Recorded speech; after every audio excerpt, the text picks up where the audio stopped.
बिस्मिल्लाहिर्रहमानिर्रहीम रब्बि इश्रह ली सदरी वयस्सिर ली अमरी वहलुल उक़दतम मिन लिसानी यफ़क़हू क़ौली रब्बि ज़िदनी इल्मा।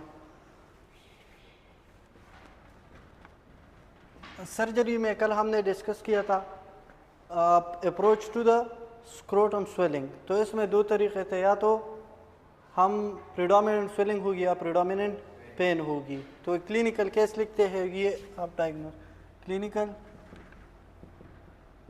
केस, ठीक है।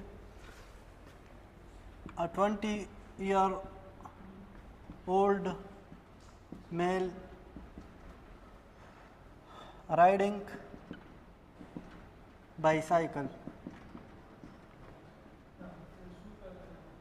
fall down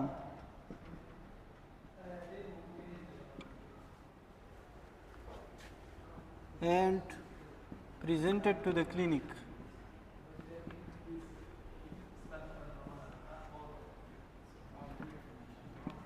with complaint of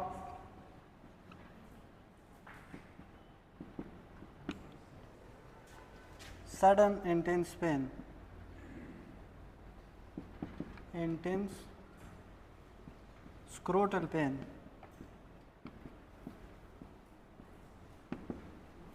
nausea and vomiting,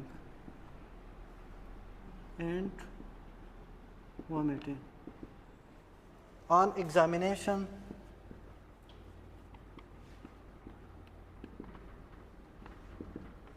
the patient look irritable,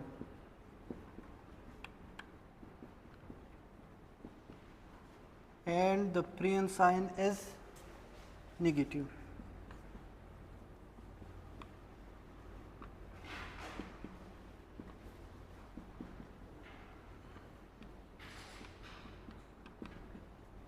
Diagnosis: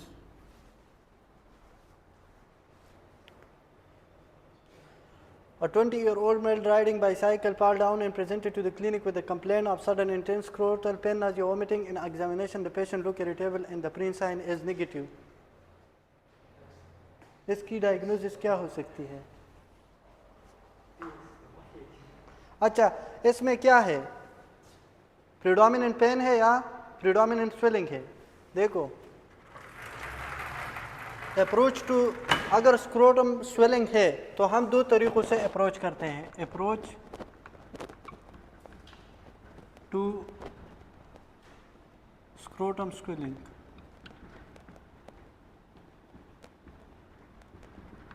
ठीक है।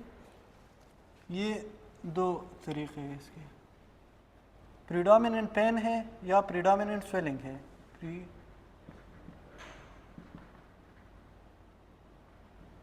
अगर पेन ज़्यादा है तो ये कैटेगरी है, स्वेलिंग ज़्यादा है तो फिर प्रीडोमिनेंट स्वेलिंग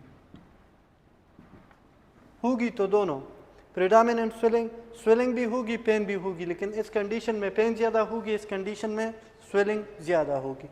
प्रीडोमिनेंट पेन दो कंडीशनों में होगी, एपिडेडमाइटस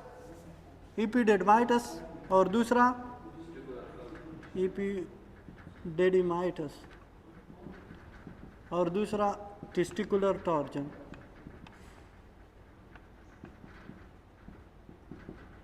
ठीक है। और ये हर्निया में दूसरा हाइड्रोसील और तीसरा टेस्टिकुलर कैंसर। टेस्टिकुलर कैंसर तो हम कल नहीं पढ़ा, वो पढ़ लेंगे आज, ठीक है। अच्छा, अब देखो, एपिडेडमाइटस में इन्फ्लेमेशन ऑफ एपिडेडमिस होती है इन्फेक्शन की वजह से, बैक्टीरिया की वजह से, ठीक है। और एपिडेडमाइटस ये टेस्टिस है, तो टेस्टिस के बैक साइड पे क्या है? एपिडेडमिस कॉइल शेप्ड, ठीक। ये कॉइल शेप क्या है? एपिडेडमिस, और ये टेस्टिस है।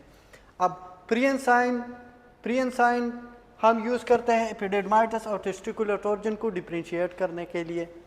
तो अगर ये टेस्टिस है, ये एपिडेडमिस है, बाय एलिवेटिंग द टेस्टिस, तो फिर यहाँ पे इन्फ्लेमेशन है तो पेन कम होगी, हाँ। तो इसका मतलब है प्रियन साइन पॉजिटिव, और ये शो करता है एपिडेडमाइटस।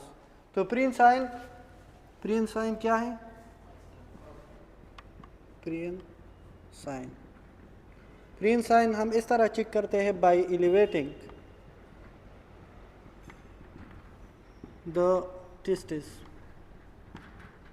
तो फिर अगर पेन कम होता है, पेन रिलीफ, तो ये क्या होगी? प्रियन साइन पॉजिटिव और नेगेटिव? पॉजिटिव। और प्रियन साइन पॉजिटिव होगी तो इसका मतलब है एपिडिडमाइटिस।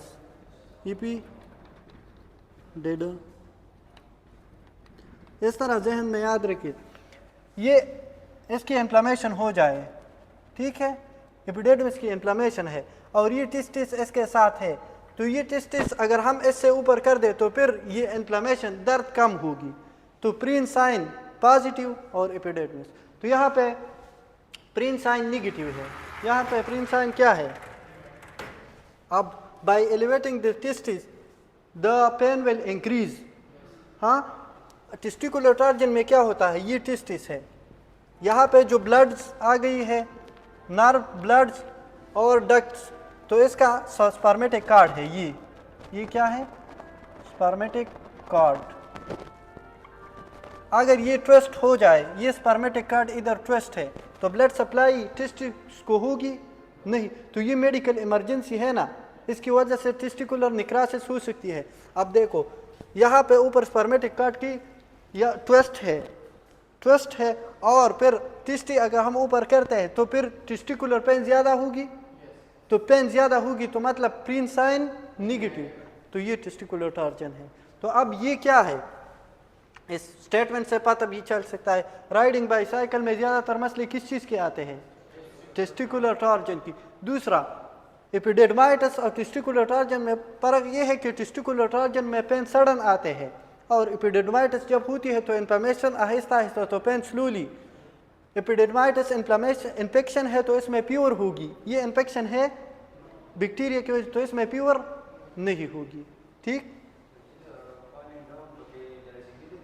तो पालिंग डाउन की वजह से ये और भी हो सकते हैं पाल डाउन, लेकिन पाल डाउन की वजह से इसकी ये स्पर्मेटिक कार्ड की ट्विस्टिंग हो गई है, ठीक है।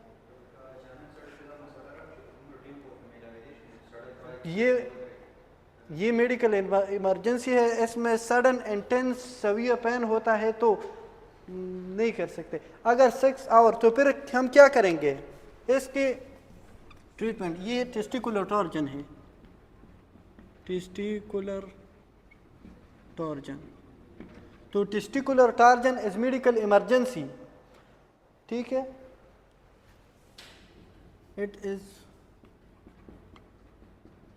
मेडिकल इमरजेंसी, ठीक। तो ये अगर 6 आवर के नीचे हम ट्रीट करें तो फिर रिवर्सिबिलिटी चांसेस कितना है? रिवर्सिबिलिटी चांसेस कितना है? 95%, ठीक।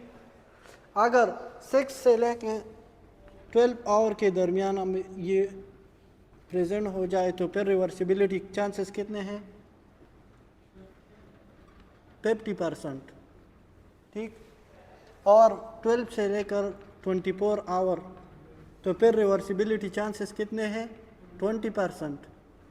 और 24 आवर के बाद फिर कितने हैं? 0%। तो ये मेडिकल इमरजेंसी है ना, तो इसकी सर्जरी कौन सी सर्जरी इसके लिए करनी है? टेस्टिकुलर का टॉर्जन के लिए डिटॉर्जन सर्जरी, डिटॉर्जन का मतलब है अनट्विस्टिंग सर्जरी, ठीक है। और दूसरी टेस्टिस भी, उसकी भी आर्कियोपेक्सी, अपने पोजीशन पे फिक्स करना है कि उसकी भी टॉर्जन ना हो जाए। तो ये क्लिनिकल केस था। Prehn sign testicular torsion epididymitis के लिए यूज़ होते हैं। प्रियन साइन अगर हम by elevating the testis pain कम होता है तो इसका मतलब है prehn sign positive, it will show epididymitis है, अगर इससे टेस्टिस ऊपर करे तो उसकी वजह से पेन कम होगी, ठीक। टेस्टिकुलर टॉर्जन में यहाँ पे टॉर्जन है और इसकी टेस्टिस ऊपर करे तो फिर ये पेन मज़ीद ज़्यादा होगी तो उसको कंडीशन को Prehn sign negative and it will show testicular torsion.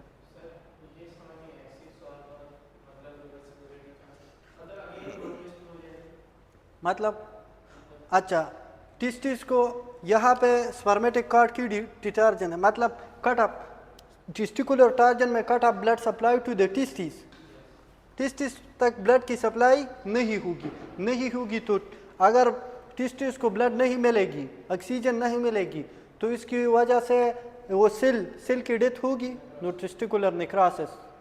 ठीक है। अच्छा, 24 आवर के बाद तो टिस्टिस की नेक्रोसिस होगी तो फिर हम क्या करेंगे, आर्चिडोक्टोमी, टिस्टिस को रिमूव करेंगे। अच्छा, दूसरा कंडीशन, तो ये एपिडेडमिस और टेस्टिकुलर टॉर्जन में ये डिफरेंस था। कभी कभार ये एपिडेडमिस है ना, ये एपिडेडमिस है, एपिडेडमिस के इन्फ्लेमेशन टेस्टिस में चला जाता है, तो इस कंडीशन को क्या कहते हैं, ऑर्चिडो एपिडेडमाइटिस या एपिडेडमो आर्काइटिस, एपिडेडमो ऑर्काइटिस टेस्टिस के लिए यूज होते हैं, तो एपिडेडमो आर्काइटिस। ये इन्फेक्शन इन्फ्लेमेशन अगर स्प्रेड हो जाए अपर पोल ऑफ द टेस्टिस में, तो इस कंडीशन को एपिडेडमो आर्काइटिस कहते हैं। ठीक। अच्छा, तो ये टेस्टिकुलर टॉर्जन था, ये एपिडेडमिस था। हर्निया क्या होते हैं, हर्निया डिस्प्लेसमेंट ऑफ द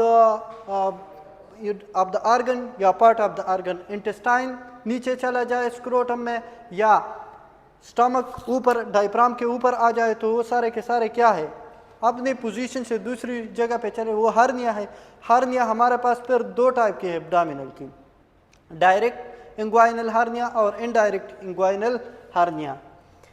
अच्छा, तो हर्निया में क्या होते हैं, डिस्प्लेसमेंट, हाइड्रोसील में serous accumulation of fluid in the tunica vaginalis, testis के इर्द गिर्द जो लेयर है ट्यूनिका वेजिनलिस की दो लेयर है, पैराइटल और वेस्ट्रल, अगर इन दोनों के दरमियान फ्लूइड जमा हो जाए तो इस कंडीशन को कहते हैं हाइड्रोसील।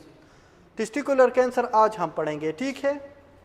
अच्छा, तो इससे पहले टेस्टिकुलर कैंसर को पढ़ने से पहले आपको टिस्टिस की एनाटॉमी का पता हो थोड़ा बहुत, तो फिर आसान है।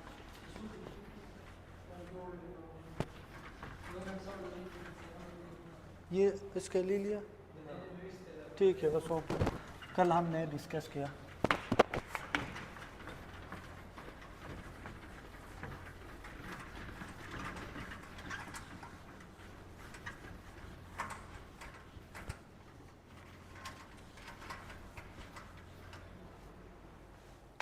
अच्छा, तो एनाटॉमी ऑफ द टिस्टिस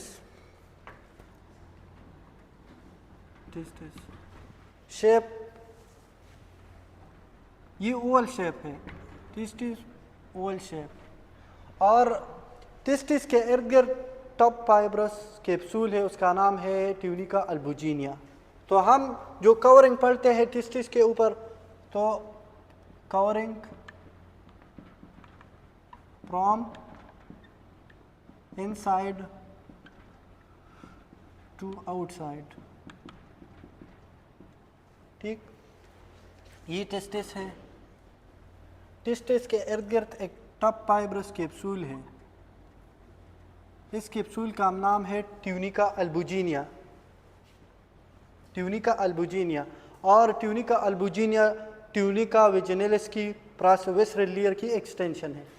देखो, एब्डोमेन है, एब्डोमेन की स्किन है, स्किन के नीचे पीसिया है। ठीक, पीसिया इज कनेक्टिव टिश्यू, फिर एक्सटर्नल ओब्लिक मसल, फिर इंटरनल ओब्लिक मसल, फिर ट्रांसवर्स एब्डोमिनल मसल, और फिर पेरिटोनियम। ये पेरिटोनियम की एक्सटेंशन नीचे स्क्रोटम में गई है और इससे बनी है क्या, ट्यूनिका वेजिनलिस। और ये लेयर किस चीज़ की एक्सटेंशन है, पेरिटोनियम की। A fatty layer around the organ in the abdomen is called peritoneum. तो इसकी एक्सटेंशन से नीचे स्क्रोटम में क्या बनी है, ट्यूनिका वेजिनलिस, ट्यूनिका अल्बुजिनिया। तो ये फर्स्ट लेयर क्या है, ट्यूनिका अल्बुजिनिया,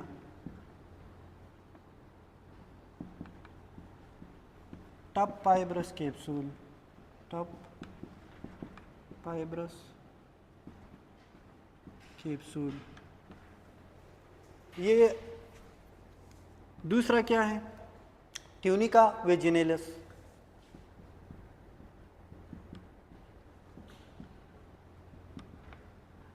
हाइड्रोसील में ट्यूनिका वेजिनेलिस में क्या होती है, इसकी दो लेयर है, वेसरल अंदर साइड की तरफ और पेराइटल।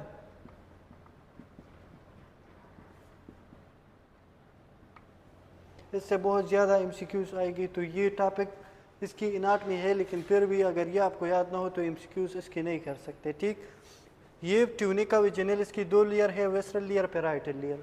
ठीक, तो इन दो लेयर है, तो फिर इनके दरमियान तो स्पेस होगी ना, उन स्पेस में अगर फ्लूइड जमा हो जाए तो उस कंडीशन को कहते हैं हाइड्रोसील।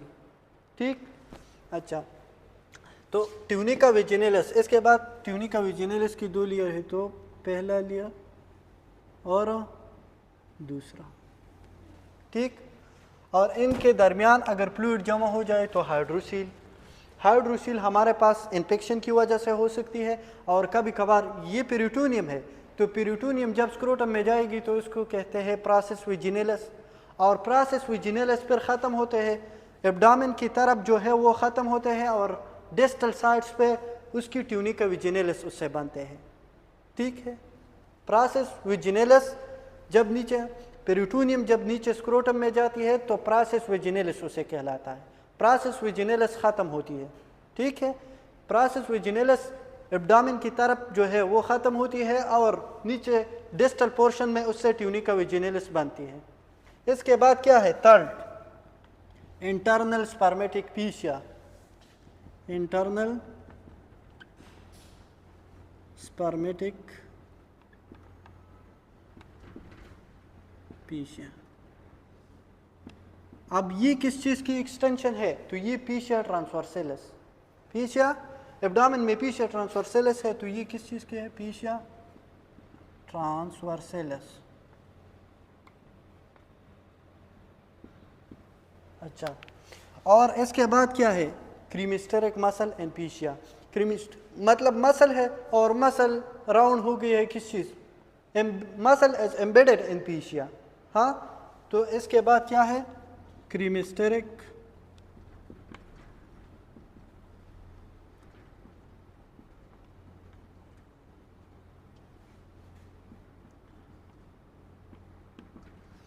क्रीमिस्टेरिक मसल इन पीशिया क्या कराता है,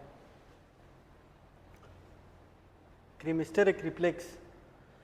अच्छा, इसमें चलो इसके लिए लिख रहे, पहले वो डिस्कस करते हैं। इसके बाद क्या है, क्रीमिस्टेरिक पीशिया हमारे पास ये पीशिया ट्रांसवर्सेलिस है इंटरनल उब्लीक मसल से, तो ये इंटरनल उब्लीक पीशिया और मसल से ये डिराइव होती है। ठीक है, तो इंटरनल उब्लीक, इसमें लिख ले इंटरनल उब्लीक पीशिया इन मसल से, इंटरनल उब्लीक।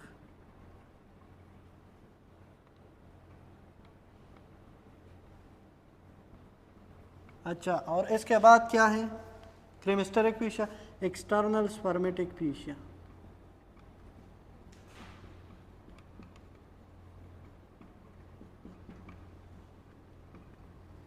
और ये किस चीज़ से एक्सटेंशन है, एक्सटर्नल उब्लीक मसल, उब्लीक एपिनेरोसिस। एपिनेरोसिस क्या है, मसल है, वो रेड्स जैसा शीट जो होता है, मसल की एक्सटेंशन। हाँ, देखा है पिक्चर में, देख ले एपिनेरोसिस की, वो टफ फाइब्रस शीट है ना, उसका नाम एपिनेरोसिस है, तो ये इसकी एक्सटेंशन है। इसके बाद क्या होती है, डार्टस मसल एंड पीशिया। डार्टस मसल एंड पीशिया, और इसके बाद स्क्रोटम स्किन। ठीक है, इस तरह है, सिंपली इस तरह याद रखिए। ये एब्डोमेन है, एब्डोमेन जब आप ओपन अपेंडिक्टोमी करते हैं ना, तो पहले जो कट लगाएंगे तो स्किन, हाँ, स्किन के बाद पीशिया, केम्पर पीशिया और स्कारपा पीशिया, इसके बाद एक्सटर्नल उब्लीक मसल, फिर इंटरनल उब्लीक मसल, फिर ट्रांसवर्स एब्डोमिनस मसल, ठीक है। और इसके बाद क्या है, पेरिटोनियम। हाँ, तो अब पेरिटोनियम से क्या है, पेरिटोनियम जब नीचे गई है तो ट्यूनिका वेजिनलिस, स्किन की जो लेयर, एब्डोमेन की लेयर आपको याद हो कि किस तरह है, तो फिर ये आसान है। ट्यूनिका अल्बुजिनी और ट्यूनिका वेजिनलिस किस चीज़ से है, स्किन के नीचे पीछा है ना, और फिर तो ये पीछा जो है नीचे ये पेरिटोनियम है अंदर की तरफ, ये तो हम अंदर से बाहर की तरफ अनसाइड, तो इनसाइड क्या है, पेरिटोनियम। तो पेरिटोनियम की एक्सटेंशन से ट्यूनिका अल्बुजिनी या ट्यूनिका वेजिनलिस।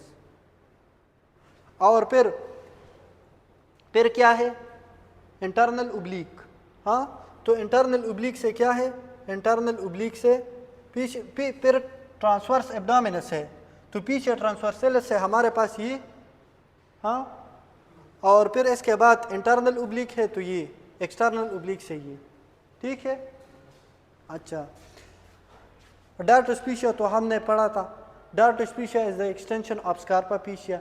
अगर वो सुपरफिशियल पीशिया के इर्द गिर्द हो तो उसका नाम क्या है, सुपरफिशियल पाउच के कोलीस्पेशिया, और ताई में उसका नाम क्या है, पीशिया लाटा। और इरेक्टाइल टिश्यू के ऊपर जो है, तो इरेक्टाइल टिश्यू के इर्द गिर्द हो तो फिर उसका नाम क्या होगी, बक पीशिया। उसका नाम फिर क्या है, Buck fascia. Buck fascia surrounding, fascia around erectile tissue. Erectile tissue हमारे पास कौन सी है, crura and bulb erectile tissue है, तो पीशिया अराउंड इरेक्टाइल टिश्यू।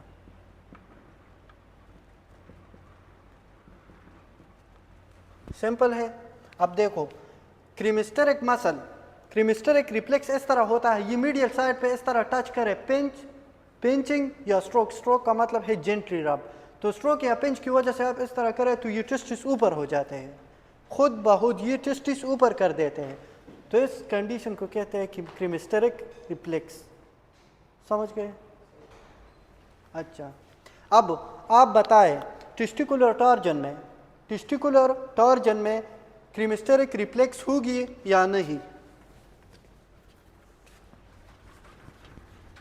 ये लिख इसके पिक्चर क्या,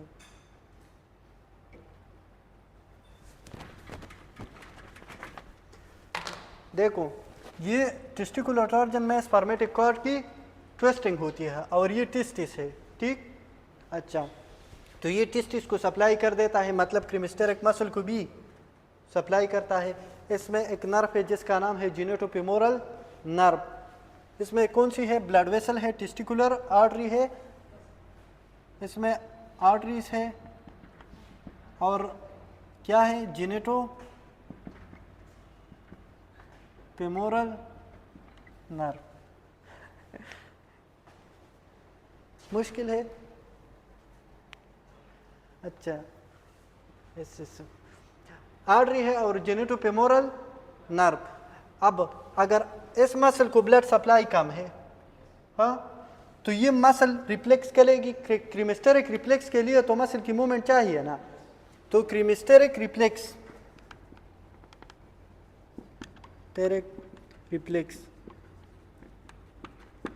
अच्छा, जो टेस्ट मैंने भेजा था वो जो जिमिनाई पे, फिर वो आप कर ले तो फिर आसान है, आज आप कर सकते थे, ये गौर से सुन ले तो फिर आसान है। क्रीमिस्टेरिक रिफ्लेक्स, अब इसमें लिख ले पिंच या स्ट्रोक, पिंच या स्ट्रोक,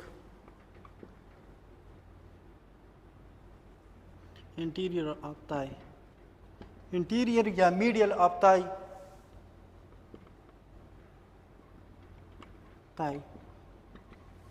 तो इसमें ये नर्व जो है ये जेनिटल एरिया को भी इनर्वेशन कर देती है। फेमोरल कहाँ पे है, थाई में, तो दोनों की कनेक्शन है। मतलब अगर हम यहाँ पे टच करें तो फिर ये टेस्टिस ऊपर होगी, किस चीज़ की वजह से, क्रीमिस्टेरिक रिफ्लेक्स की वजह से।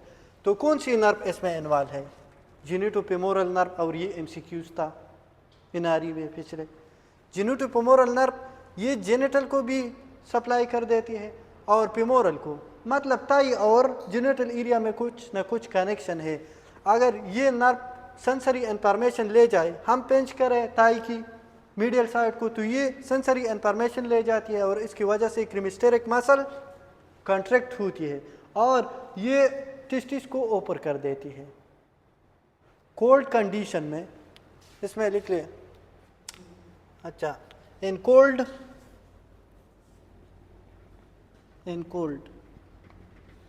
क्रीमिस्टेरिक रिफ्लेक्स या क्रीमिस्टेरिक मसल कॉन्ट्रैक्ट होती है। क्रीमिस्टेरिक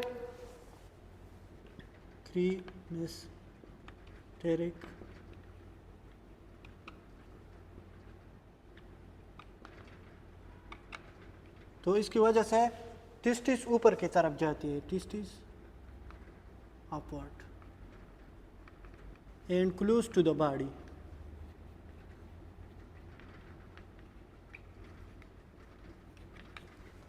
ठीक, अब जब क्रीमिस्टेरिक मसल रिलैक्स होती है तो टेस्टिस नीचे की तरफ आएगी, hanging of the scrotum. In that condition कब होगी? वार्म में।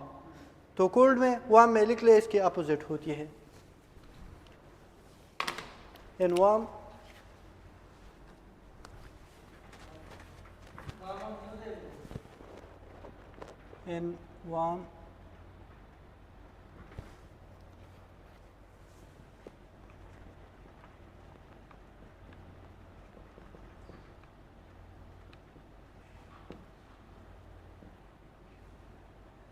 क्रीमिस्टेरिक मसल जब रिलैक्स होती है तो hanging of scrotum,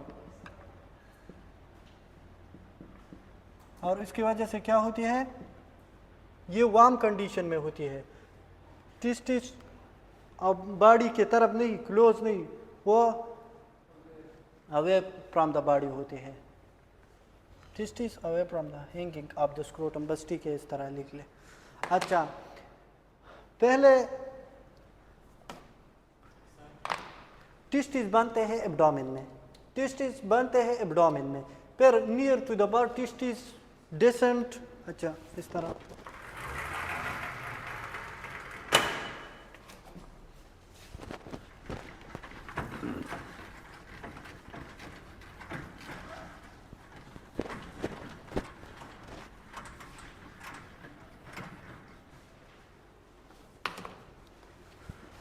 testis form and abdomen. ठीक, near to birth at descent to scrotum. अब वो कौन सी चीज़ है जो टेस्टिस को नीचे कर देती है? Process vaginalis. प्रोसेस वेजिनेलिस नीचे जाती है ना, एक देखो, टेस्टिस के इनसाइड लेयर कौन सी है? प्रोसेस वेजिनेलिस से ही बनते हैं। तो प्रोसेस वेजिनेलिस जब नीचे स्क्रोटम में जाती है तो टेस्टिस भी अपने साथ ले जाती है। ठीक है, तो near to birth it descend to the scrotum by descending via process vaginalis। ठीक, और ये स्क्रूटम, अगर ऐसे कंडीशन आ जाए जिसमें टेस्टिस एब्डोमेन में रह जाए और नीचे न जाए तो इनको फिर कहते हैं अनडिसेंडेंट टेस्टिस या cryptorchidism. A fail to descent to descent, that condition is known as undescended testis।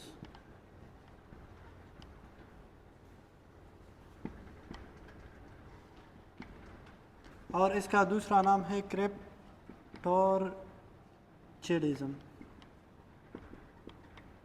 ठीक है, क्रिप्टोरचिडिज्म अनडिसेंडेंट टेस्टिस है तो फिर अगर एज 8 ईयर से कम है तो हम आर्कियोपेक्सी करेंगे, टेस्टिस को पेक्स कर देंगे अपनी पोजीशन पे, तो फिर हमारे पास क्या होगी? Undescended testis, क्रिप्टोरचिडिज्म। 8 ईयर से एज कम है बच्चे की, ये प्रेजेंट हो गए सर्जन को या फिजिशियन को, इसकी एज 8 ईयर से कम है तो फिर इसके लिए करेंगे क्या, आर्कियोपेक्सी। टेस्टिस स्टिल काम करेगी, फर्टाइल है, अब इसमें कोई प्रॉब्लम नहीं है। और 8 ईयर से ज़्यादा है तो फिर आर्चिडोक्टोमी, टेस्टिस को रिमूव करेंगे, तो आर्चिडोक्टोमी, लेक्टोमी, ठीक है। अब टेस्टिस एब्डोमेन से नीचे क्यों जाती है,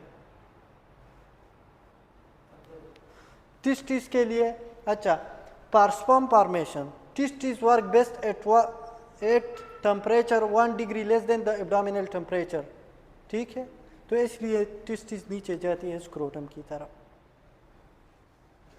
तो ये भी लिख ले, testis work best at temperature, sperm production के लिए 35 डिग्री सेंटीग्रेड और कोर बॉडी टेम्परेचर तो 37 है, तो 1 डिग्री फर्क होती है इसमें। Testis work best at temperature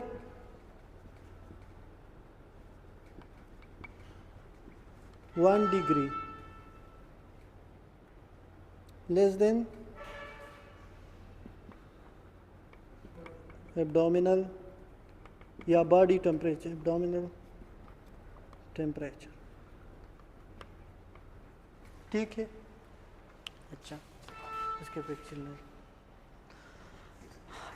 अच्छा, ये टेस्टिस का एनाटमी था। टेस्टिस की एनाटमी को अंदर की तरफ किस तरह है, तो इंटरनल टेस्टिस किस तरह है, इसकी क्रॉस सेक्शन को देखते हैं, ठीक है। अच्छा, पीएमडीसी ने इसकी सर्जरी में इसकी एनाटमी, फिजियोलॉजी और सारे के सारे डिस्कस किए हैं, तो इसलिए हम ये यहाँ पे पढ़ते हैं। ये सरना हो के, अच्छा, इसमें लिख ले, रिंकलिंग ऑफ द स्क्रोटम किस चीज़ की वजह से है, dartos muscle and dartos fascia. Wrinkling of the scrotum वो डॉटर्स पीशिया की वजह से, और टेस्टिस ऊपर होती है किस, कौन सी मसल से, क्रीमेस्टेरिक मसल से।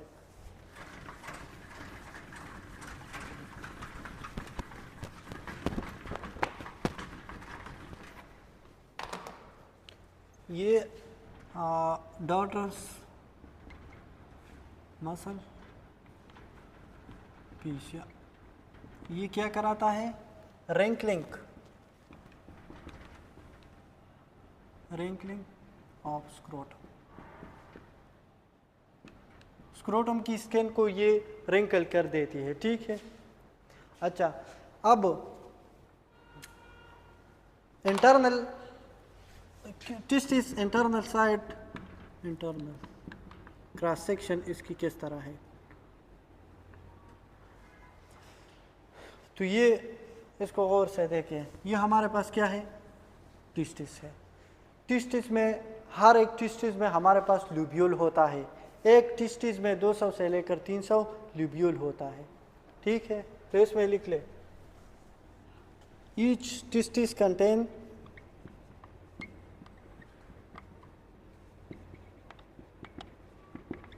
200 to 300 लूब्यूल। हाँ, अब हर एक लूब्यूल में 1 से लेकर 3 तक सेमिनिफेरस ट्यूब्यूल होते हैं। ये एक पॉइंट हो गया। दूसरा point, each lobule contain 1 to 3 seminiferous tubule। Seminiferous tubule में हमारे पास पंप बनते हैं, ठीक है। अब देखो, ये सेमिनिफेरस ट्यूब्यूल मिलकर क्या बनाता है, straight tubule. Seminiferous tubule join to pump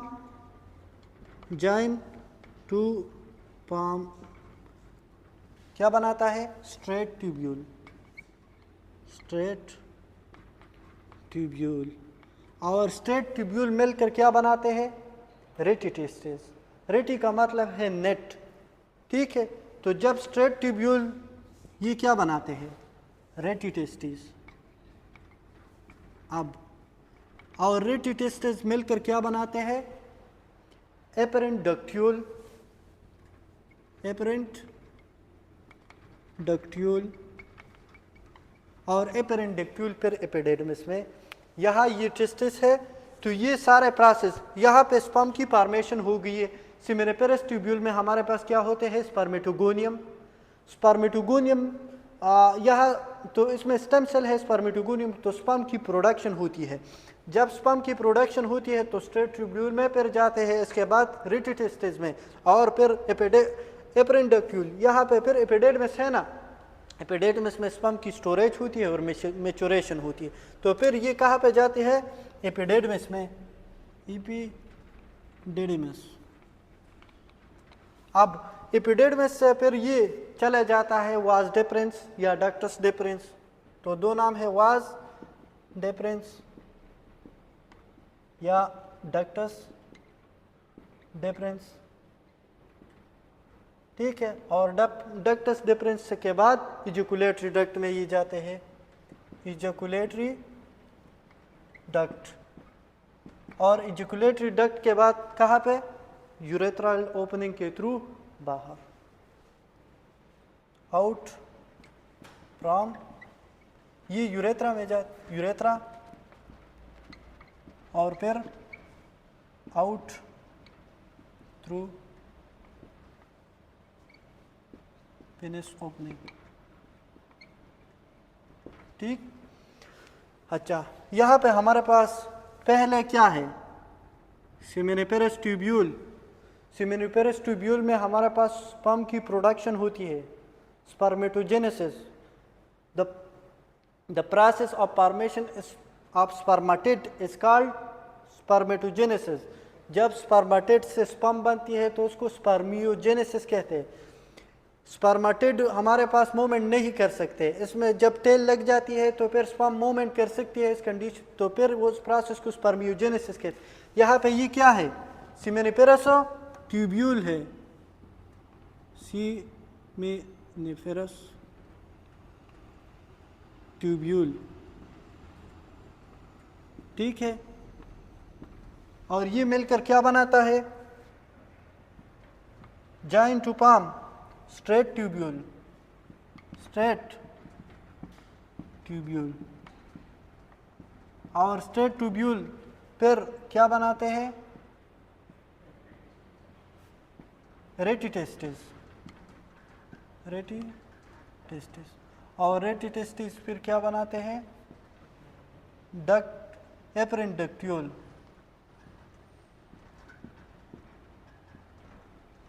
और फिर एपिडेर्मिस, क्वाइल शेप एपिडेर्मिस में ये जाते हैं और वहाँ पे स्पर्म की स्टोरेज होती है, मेचुरेशन होती है। अच्छा, फिर ये जब जाते, ये फिर इसके एपिडेर्मिस से चले जाते हैं किस चीज़ में? Vas deferens. और वाज डिफरेंस के बाद इजैकुलेटरी डक्ट है यहाँ पे, ये क्या है? Ejaculatory duct. और इजैकुलेटरी डक्ट के बाद यूरेथ्रा है, ठीक है। तो इस तरह होती है स्पर्म की प्रोडक्शन और इसकी एक्सक्रीशन, ठीक है। सिंपल है। टेस्टिस अगर हम अंदर क्रॉस सेक्शन उसकी देख ले तो ये इसमें लूब्यूल है, हर लूब्यूल में 1 से 3 सेमिनिफेरस ट्यूब्यूल है।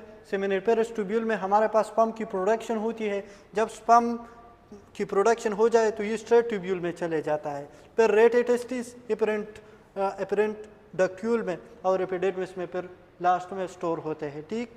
और इसकी स्टोरेज और मेचुरेशन एपिडेर्मिस में होती है। अब फिर इसके बाद ये vas deferens, ejaculatory duct, urethra, और फिर एक्सक्रीट होते हैं। अब सेमिनिफेरस ट्यूब्यूल की क्रॉस सेक्शन किस तरह है? सेमिनिफेरस ट्यूब्यूल की इसकी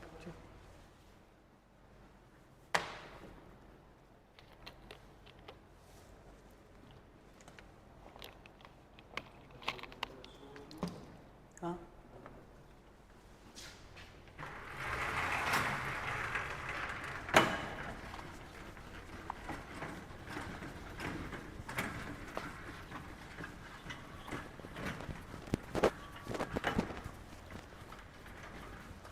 अच्छा, कभी कभार हम पीडीएफ में बात नहीं जो यहाँ पे बोलते हैं तो वो भी एमसीक्यूज में हम इंक्लूड कर देते हैं, ठीक है, तो वो भी अपने साथ नोट करें।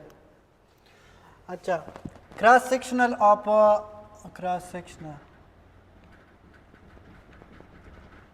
सेमिनिफेरस ट्यूब्यूल,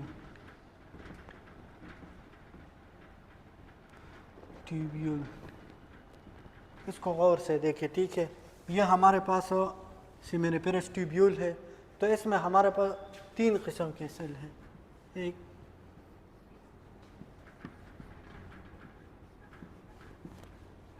इस सेल का नाम क्या है? स्टेम सेल या स्पर्मेटोगोनियम।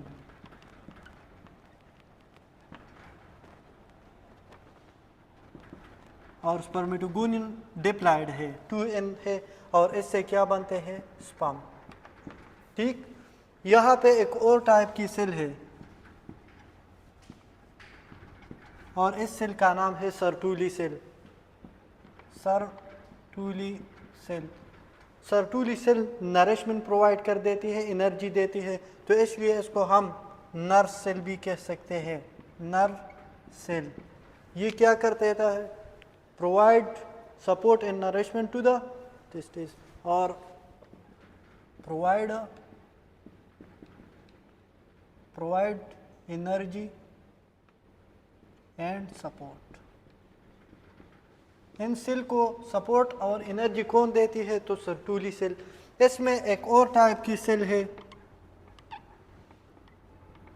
और इस सेल का नाम है लेडिक सेल। ये क्या है? Leydig cell. और ये क्या बनाता है? टेस्टोस्टेरॉन। और टेस्टोस्टेरॉन पर काम कर देता है स्टेम सेल पे और इससे स्पर्म प्रोड्यूस होती है। सिंपल। सेमिनिफेरस ट्यूब्यूल की ये क्रॉस सेक्शन है, इसमें स्टेम सेल है, स्पर्मेटोगोनियम है, जो स्पर्म की प्रोडक्शन होती है तब होती है जब टेस्टोस्टेरॉन इस पे काम करे। टेस्टोस्टेरॉन लेडिक सेल से रिलीज होते हैं, लेडिक सेल बनाता है टेस्टोस्टेरॉन। तो टेस्टोस्टेरॉन अगर स्टेम सेल पे जब काम करे तो इसकी वजह से स्पर्म बनती है और सर्टुली सेल इनको प्रोवाइड कर देते हैं एनर्जी और सपोर्ट को, ठीक।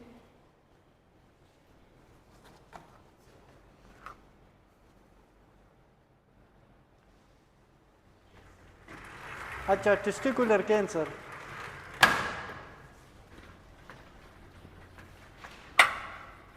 तो टेस्टिकुलर कैंसर क्या है?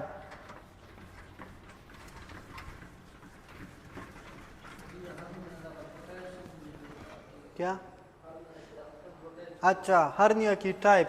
हर्निया मैंने पहले वो हमने डिस्कस किया था, इस तरह है ना, simple inguinal ligament, inguinal canal, इसकी कंसेप्ट आपका क्लियर हो। ये एक्सटर्नल ओब्लिक मसल है, यहाँ पे ये क्या है? इंटीरियर सुपीरियर इलियक स्पाइन और ये प्यूबिक ट्यूबरकल। तो इन दोनों के दरमियान ये प्यूबिक ट्यूबरकल है। ये क्या है? Pubic tubercle. और ये क्या है? Interior superior iliac spine.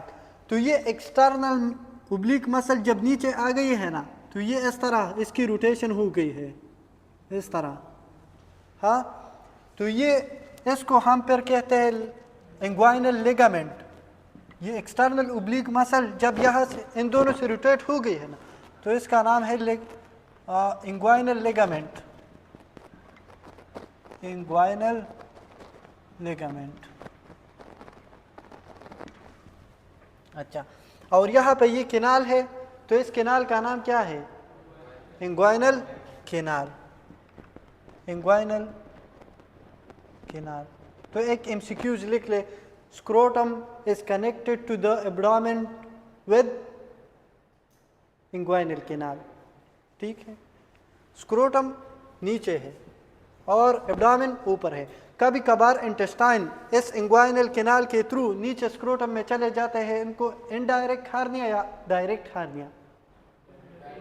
Indirect. इसमें कंफ्यूज नहीं होना कि जब ये इंग्वाइनल के अंदर चले जाए तो डायरेक्ट होगी। डायरेक्ट वो होता है जो मसल को रप्चर करे, तो ये इनडायरेक्ट हार्निया है। ठीक। और अगर मसल रप्चर करे तो फिर डायरेक्ट हार्निया, ठीक है। तो इंग्वाइनल कैनाल क्या है? एक्सटर्नल ओब्लिक मसल की जो एपिनोरोसिस है, इसकी प्यूबिक ट्यूबरकल और इंटीरियर सुपीलिक इलिक स्पाइन के दरमियान इसकी रोटेट हो, इस राउंड हो गई है। तो इस कंडीशन को फिर इसको नाम देते हैं इंग्वाइनल लिगामेंट की। ये एपिनोरोसिस जो है फिर इसको इंग्वाइनल लिगामेंट कहते हैं और इस कैनाल को इंग्वाइनल कैनाल। फिर इसके लिए डीप रिंग ऑक्लूजन टेस्ट करते हैं कि वो हार्निया डायरेक्ट है इनडायरेक्ट है, तो वो जीआईटी में फिर। अच्छा, मीडियल और लेटरल के लिए ये याद रखें MD, medial to epigastric artery तो डायरेक्ट होगी, लेटरल टू एपिगैस्ट्रिक आर्टरी तो वो हम जीआईटी में पढ़ लेंगे, तो वो अभी छोड़े, ठीक है। बस एमडी लाई, एमडी वो झूठ है, ठीक है। एमडी मतलब डायरेक्ट तब होगी जब मीडियल की तरफ हार्निया होगी, वो आर्गन मीडियल की तरफ एपिगैस्ट्रिक वेसल की होगी तो डायरेक्ट एम और डी, मीडियल की तरफ डायरेक्ट और लेटरल की तरफ इनडायरेक्ट, लेकिन वो हम जीआईटी में पढ़ लेंगे, ठीक है।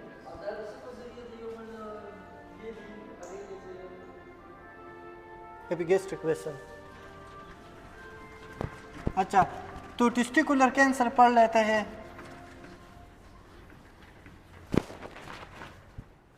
टेस्टिकुलर कैंसर,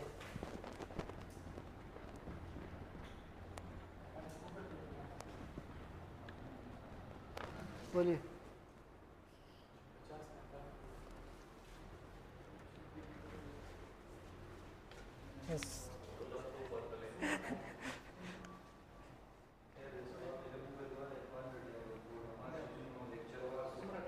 नहीं, ये तो कल का टॉपिक था टेस्टिकुलर, ये जो हमने सब कुछ पढ़ लिया ये तो इसके लिए है। अच्छा, टेस्टिकुलर कैंसर बस ये पढ़ते हैं, आसान है, 10-20 मिनट, 20 मिनट, 20-25 मिनट। तो कैंसर डेवलप इन टेस्टिस।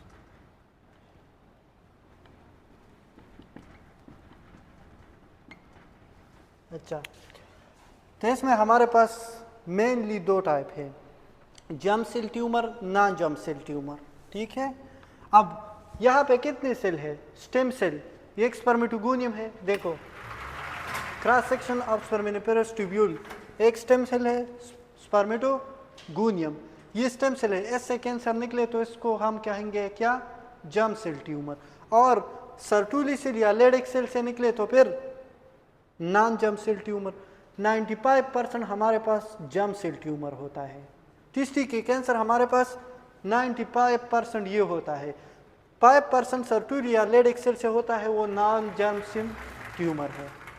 अच्छा, ये टॉपिक पढ़ने के बाद जो मैंने लिंक भेजा है तो इन एमसीक्यूज पे आप ज़रूर ट्राई करें, ठीक है।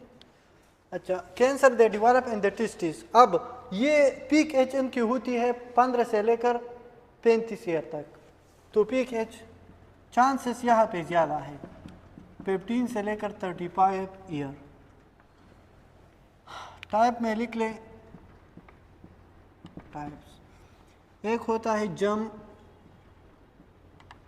जर्म सेल, वो है जो स्पर्म बनाते हैं, तो स्टेम सेल या स्पर्मेटोगोनियम, तो जर्म सेल ट्यूमर, और ये 95% होता है। अब जर्म सेल ट्यूमर हमारे पास या तो सीमिनोमा होगी या नॉन सीमिनोमा। क्या? सीमिनोमा और नॉन सीमिनोमा, ठीक है। अब दोनों तो निकलते हैं किस चीज़ से? स्टेम सेल है, स्पर्मेटोगोनियम से, लेकिन ये सीमिनोमा जो है ये मैच्योर सेल से निकलते हैं, मैच्योर, ठीक है। और ये तो इसमें अगर इस कैंसर में हम सेल को देखें तो उस यूनिफॉर्म होगी, मतलब सारे सेल एक जैसे होंगी, ठीक है। मैच्योर होगी, यूनिफॉर्म होगी, और ये स्लोली ग्रोइंग, आहिस्ता आहिस्ता ये ग्रो करता है, तो स्लोली ग्रोइंग,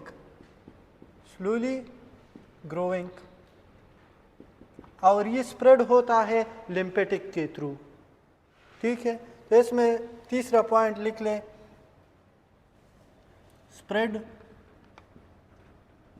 विया लिम्फेटिक। हाँ,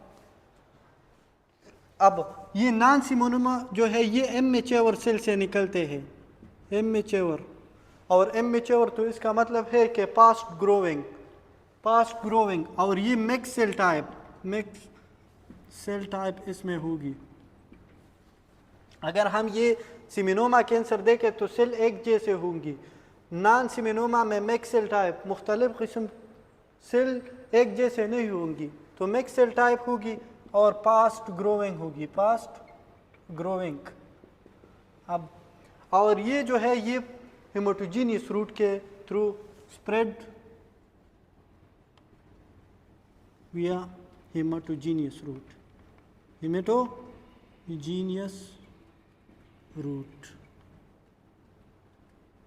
अच्छा ठीक, अब देखो ये हमारे पास सिमिनोमा और नॉन सिमिनोमा हो गए। तीसरा जो हमारे दूसरा जो है वो नॉन जम सेल ट्यूमर। अच्छा, तो नॉन जम सेल ट्यूमर में हमारे पास क्या होगी, ये 5%, और ये इसमें अराइज फ्रॉम लेडिक सेल या Sertoli cell, arise from Leydig cell और सर्टूली सेल। अच्छा, अभी आप मुझे बताएं, ट्यूमर मार्कर कैंसर में राइज होती है, ठीक है, इसलिए पहले हम देखेंगे कि सिमिनोमा और नॉन सिमिनोमा हमें किस तरह पता चलेगा। तो जर्म सेल ट्यूमर, पहले इसकी रिस्क फैक्टर लिख ले के टेस्टिकुलर कैंसर होता क्यों है। रिस्क फैक्टर में पहला जो है वो क्रिप्टोर्चिडिज्म, अनडिसेंडेड टेस्टिस, क्रिप्टोर्चिडिज्म लिख ले, क्रिप्टोर्चिडिज्म। दूसरा लिख ले positive family history, positive family history. क्लाइन-पेल्टर syndrome का नाम सुना है, जिसमें 1X क्रोमोसोम की एडिशन हो मेल में, तो वो होता है क्लाइन-पेल्टर सिंड्रोम। तो क्लाइन-पेल्टर सिंड्रोम, अच्छा ये रिस्क फैक्टर है। अब सिम्टम क्या होगी, ये पेनलेस स्वेलिंग या लम्प स्वेलिंग को कहते हैं, तो पेनलेस लम्प इन द इंटेस्टिस। तो सिम्टम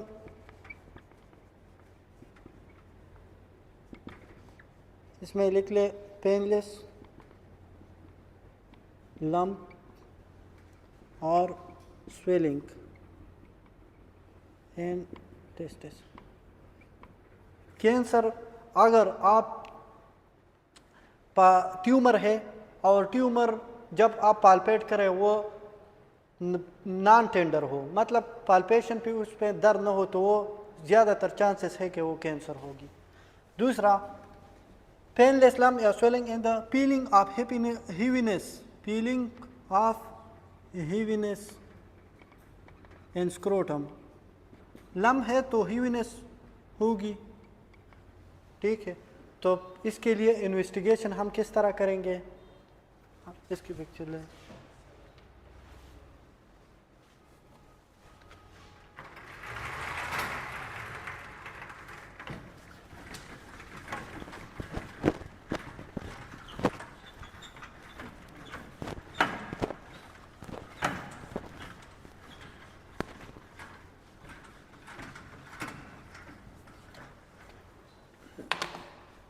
इन्वेस्टिगेशन हम पहले तो फिजिकल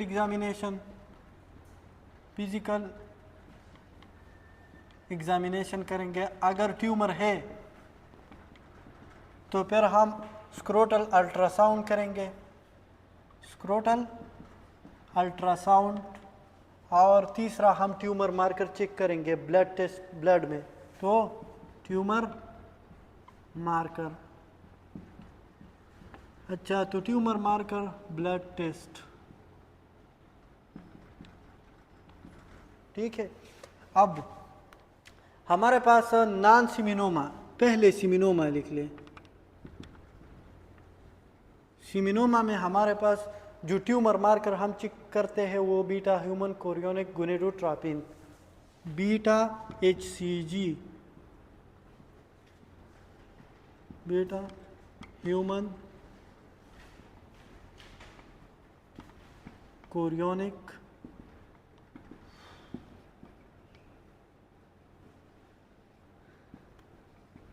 अच्छा, जो मैंने टेस्ट भेजा था लेबोरेटरी रिपोर्ट, तो आपसे फिर 2 दिनों में वो भूल गया था कि ये आप डायग्नोज नहीं कर सकते। सर मुझे समझ आ गई थी दूध क्या है क्योंकि पास सारा कुछ हाँ लेकिन मैंने सोचा कि आप एग्जैक्ट पूछ रहे हैं कौन सा है। नहीं एग्जैक्ट, तो फिर हम उसके बाद तो वो इंफॉर्मेशन और थी ही नहीं। हाँ, तो यूरिनरी ट्रैक इन्फेक्शन क्या आपने आंसर किया था? आंसर करें। हाँ, सिपिल्ला ने ठीक किया था। बीटा ह्यूमन कोरियोनिक गोनेडोट्रोपिन, तो ये सिमिनोमा होगी। अब नॉन सिमिनोमा में कौन सी ट्यूमर राइज होगी? नॉन सिमिनोमा में बीटा HCG, इसके साथ साथ अल्फा पीटो प्रोटीन, अल्फा पीटो प्रोटीन,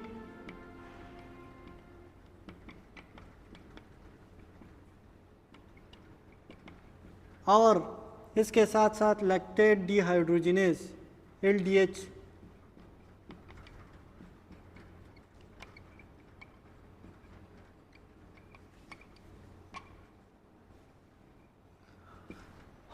और नान जब से निकलते हैं लेडेगा और सर्ट्रूली सेल से, तो इसमें एस्ट्रोजन, टेस्टोस्टेरॉन और इनहिबिन ज़्यादा होगी, ठीक है। नॉन जम सेल में क्या? नॉन जम सेल ट्यूमर, तो इसमें आप चेक कर ले टेस्टोस्टेरॉन को, टेस्टोस्टेरॉन वो ज़्यादा होगी, इनहिबिन वो ज़्यादा होगी, ठीक है। अच्छा, फिर ये कैंसर है। कैंसर हमने मालूम किया कि टेस्टिकुलर कैंसर है, सिमिनोमा है, नॉन सिमिनोमा है, जो भी है। इसकी ट्रीटमेंट किस तरह करेंगे? चलिए, अच्छा, ट्रीटमेंट हम कीमोथेरापी और या अर्चिडोक्टोमी, इसकी सर्जरी करेंगे या कीमोथेरापी। तो कौन सी एंटी कैंसर ड्रग बेस्ट है टेस्टिकुलर कैंसर के लिए?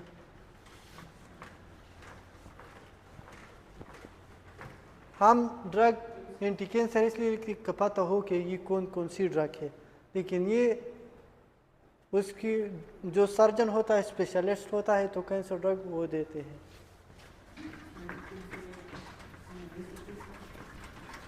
तो कीमोथेरापी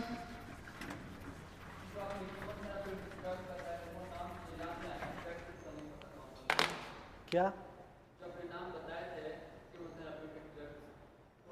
तो फार्माकोलॉजी में हमने किया है और उसकी लेक्चर हम अपलोड करेंगे। हाँ, मैं बोल रहा हूँ जो आपने कीमोथेरेपेटिक ड्रग्स बताए थे वो नाम याद है, एग्जैक्ट तो नहीं बताना कौन सा था। किस तरह? अच्छा, तो कीमोथेरापी इसमें हम ब्लूमाइसिन,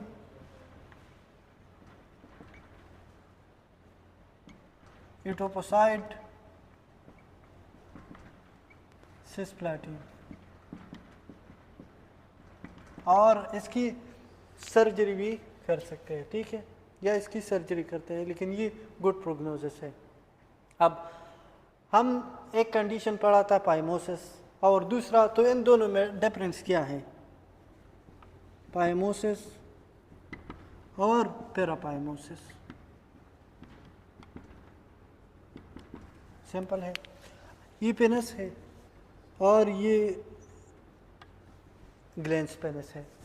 यहाँ पे मतलब नॉन मुस्लिम जो होते हैं बच्चों में ये पोर स्किन होती है ग्लैंस पेनस पे, ठीक है, और ना मुस्लिम्स कम्युनिटी में ये रिमूव कर देते हैं सरकमसेशन के थ्रू। सर्जरी का नाम क्या है? सरकमसेशन। पोर स्किन का दूसरा नाम क्या है? प्रीप्यूस। ठीक है। अब कभी कभार इसकी इन्फेक्शन होती है और इसकी इन्फ्लेमेशन होती है और ये ग्लैंड्स पेनिस के पे अटैच टाइट होते हैं, हाँ, इस कंडीशन को कहते हैं पाइमोसिस। तो ग्लैंड्स पेनिस में इचिंग होगी, अगर ये टाइट हो जाए ग्लैंड्स पेनिस पे तो इस कंडीशन को पाइमोसिस कहते हैं। तो ये अब ये ग्लैंड्स पेनिस पे टाइट है तो पुल बैक ये कर सकती है, रिट्रैक्ट हो सकती है, हाँ। अब दूसरा कंडीशन ये है, ये ग्लैंड्स पेनिस है, ठीक है।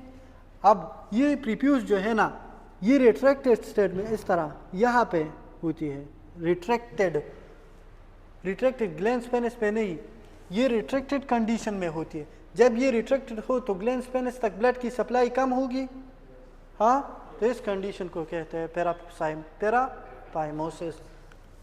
रिट्रैक्टेड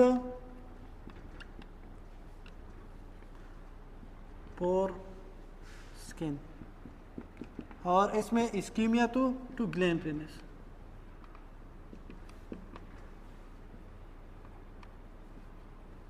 अच्छा, दूसरा, हाँ, रिट्रैक्टेड इंटीरियर की तरफ हो पाइमोसिस, इंटीरियर ग्लैंड्स पेनिस पे टाइट हो जाए तो पाइमोसिस, रिट्रैक्टेड कंडीशन में रिट्रैक्ट हो जाए, ये पोर स्किन रिट्रैक्ट हो जाए और फिर टाइट हो जाए तो पैरापाइमोसिस। एक होता है हाइड्रोसील, एक होता है एपिडेर्मल सिस्ट और दूसरा स्पर्मेटोसील। तो इन दोनों में क्या फर्क है?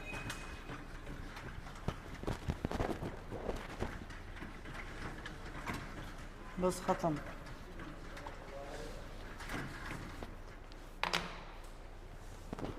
एपिडर्मल सिस्ट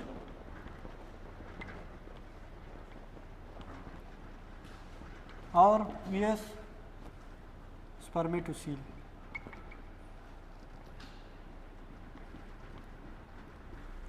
ठीक, अब देखो एपिडर्मस, तो एपिडर्मल का एपिडर्मस सिस्ट क्या है?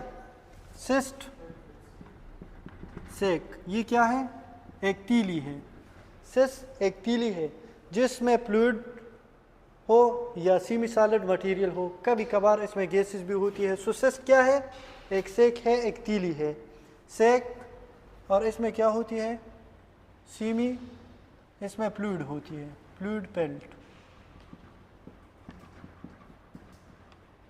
ठीक है, कभी कभार लीवर में सिस्ट बनते हैं, हाँ। तो अगर एपिडिडमिस में सिस्ट बन जाए तो इस कंडीशन को कहते हैं एपिडिडमल सिस्ट। और इसमें जो फ्लूइड अकोमुलेट होती है वो सीरियस फ्लूइड होती है, क्लियर फ्लूइड होती है। तो ये फ्लूइड पेल्ट होती है या सेमी सॉलिड मटेरियल इसमें होती है, या कभी कभार इसमें रियरली गैसेस भी हो सकती है। ठीक है, तो ये सिस्ट है। तो अब अगर ये सिस्ट एपिडिडमिस में बन जाए तो इसका नाम एपिडिडमल सिस्ट होगी। अब ये यूजुअली ये पेनलेस होता है, पेनलेस। ठीक है, अब ये transillumination test positive show करेगी या निगेटिव? हाँ, फ्लूइड हो तो पॉजिटिव। अब testicular cancer transillumination test positive show करेगी या निगेटिव? Negative, yes. सॉलिड चीज़ हो तो नेगेटिव। पॉजिटिव और नेगेटिव का मतलब है अगर लाइट पास होता है तो पॉजिटिव, हाँ, सॉलिड चीज़ है तो फिर नेगेटिव। अच्छा, तो ये क्या है? पेनलेस है। और सीरस फ्लूइड, इसमें क्या होती है? Serous fluid, serous fluid. ये स्पर्मेटोसील, ये भी अगर ये सिस्ट एपिडिडमिस में हो, इसमें स्पर्म नहीं होते, इसमें क्या होते हैं? ये सिस्ट जो है, इस सिस्ट में नो स्पर्म, इसमें स्पर्म नहीं होते। अच्छा, ये भी पेनलेस होती है, पेनलेस। ये सिरस है, ये मिल्की नज़र आता है, इसमें स्पर्म होते हैं, मिल्की या कंटेनिंग स्पर्म। इसमें क्या होते हैं? Containing sperm. अच्छा, ये इसके इस तरह cystic dilation of epididymal tubule which contain sperm. ठीक, स्पर्म अगर इसमें हो तो स्पर्मेटोसील, स्पर्म ना हो तो एपिडिडमल सिस्ट। इसमें कोई क्वेश्चन है? पाइमोसिस पैरापाइमोसिस क्लियर हो गया? बाकी इसमें अच्छा, कल जो हमने वो सुपीरियर मेजेंटेरिक विल्की सिंड्रोम, अगर इसमें आप कंफ्यूज है